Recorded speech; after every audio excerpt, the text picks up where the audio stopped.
GMC डोडा में मौजूद हूँ और आज नेशनल हाईवे अथॉरिटी की तरफ से जो है एक एम्बुलेंस जो है जीएमसी डोडा को दी गई। ठीक, आप मेरे ऊपर देख रहे होंगे national highway and infrastructure development corporation limited.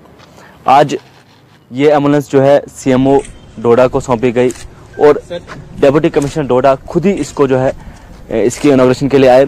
और यहाँ के लोकल परवेज़ जी, इनको आप जानते होंगे, आए दिन कोविड में जो है इन्होंने अपना योगदान दिया और कोविड में जो है जी जान लगा के जो है इन्होंने ड्यूटी की और कोविड वॉरियर्स का अवार्ड भी इनको मिला है।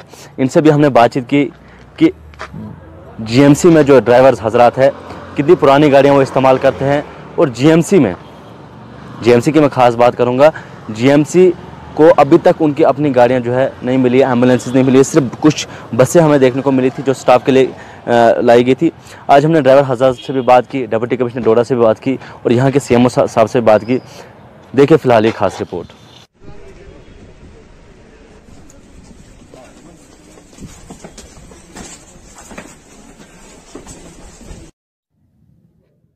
गाँव में अलग अलग सब सेंटर्स है जहाँ पे एम्बुलेंस है लेकिन उनको रन नहीं किया जा रहा है, तो उसके हवाले से थोड़ा सा बताएं सर। हर चीज़ जब भी कोई अपग्रेडेशन होती है या इस तरह के सिस्टम बनाए जाते हैं तो उसमें हर चीज़ में दिक्कत आती है।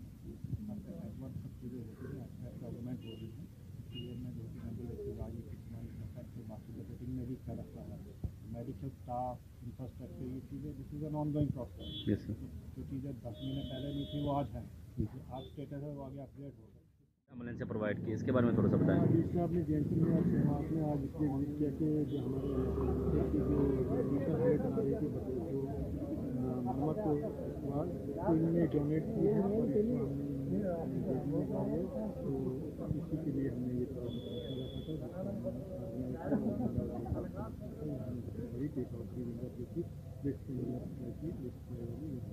सर अलग अलग सब सेंटर से कंप्लेंट आ रही है कि एम्बुलेंस है लेकिन उन पर ड्राइवर्स नहीं आए यार, वो रन नहीं करते किसी उसके। बाद मैं आपको बोलूँगा कि सब सेंटर जो होता है वो फैमिली वेलफेयर का होता है, वहाँ एम्बुलेंस होने का सवाल ही नहीं है। हम एम्बुलेंस वहाँ देते हैं जहाँ पर ड्राइवर की पोस्ट सेंक्शन है। जहाँ ड्राइवर की पोस्ट सेंक्शन ही नहीं हो और कोई दूसरा आदमी कोई दूसरा उसको चलाए अनऑथराइज पर्सन और कल कोई हादसा हो जाए तो उसके लिए फिर हमें सर अलग अलग आपको पता है कि चनावली में हर वक्त एक्सीडेंट होते रहते हैं लेकिन एम्बुलेंस से पूरी नहीं होती है, उसके लिए जीएमसी देखो हमारे पास की तरफ से परसों एक एम्बुलेंस जो हम एक रैली में रखी, उसके अलावा 5 हमारे 108 की एम्बुलेंस हैं, 10 हमारे पास जो डिस्ट्रिक्ट में इस वक्त डोडा प्रॉपर में 8-10 एम्बुलेंस जो हमारी 102 की हैं और इसके लिए एज और एज हो गई एम्बुलेंस और एम्बुलेंस आने वाली जो कि 50 की है, ये हमें मोटर जरा इसी प्रकार में आएगा। Thank you sir.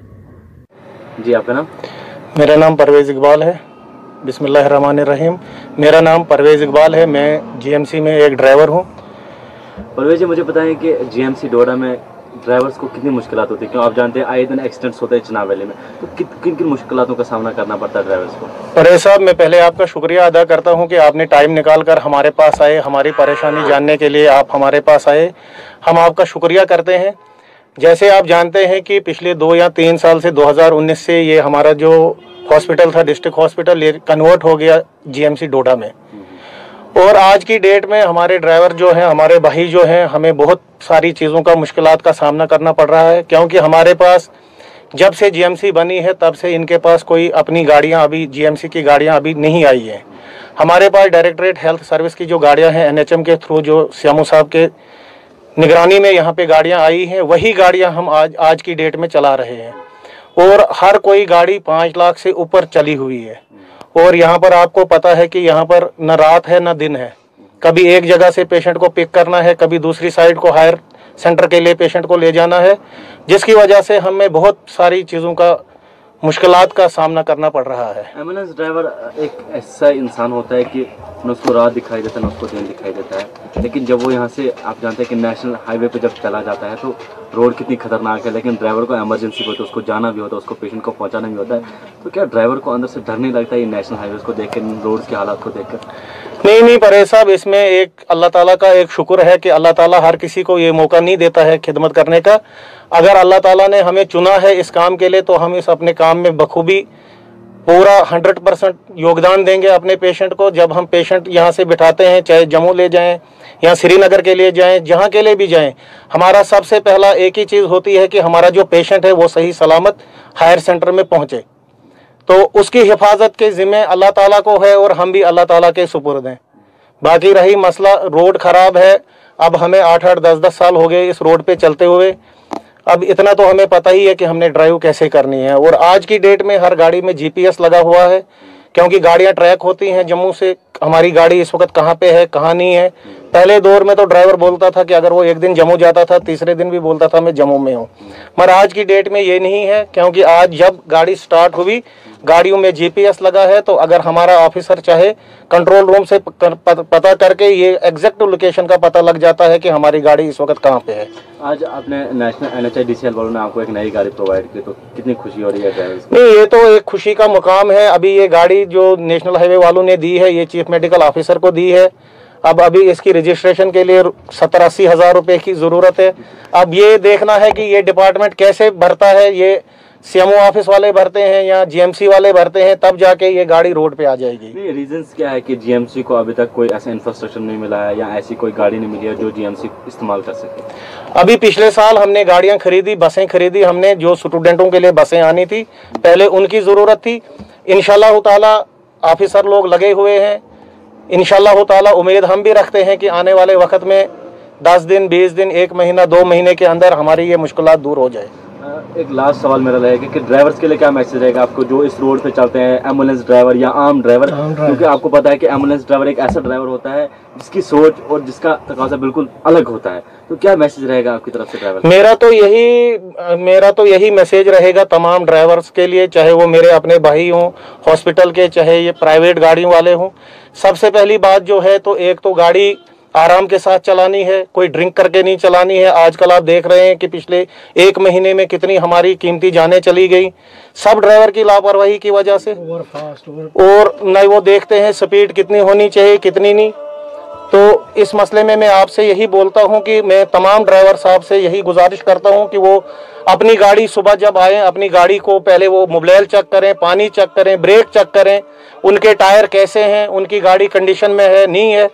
मैं तमाम, चाहे इसमें जो प्राइवेट ट्रांसपोर्टर हैं, उनसे भी ये गुजारिश करता हूं कि जो भी कीमती जानें इस वक्त ज़ाया हो रही हैं, तो इसके जिम्मेदार कहीं ना कहीं हम खुद भी हैं। एक आखिरी सवाल, क्योंकि जो मुझे भूल गया है, जब भी आप कोई ऐसे पेशेंट से मिलते हैं कि आपसे आए दिन एक्सीडेंट्स होते हैं, तो किस तरह से उन चीज़ों का फेस करते हैं?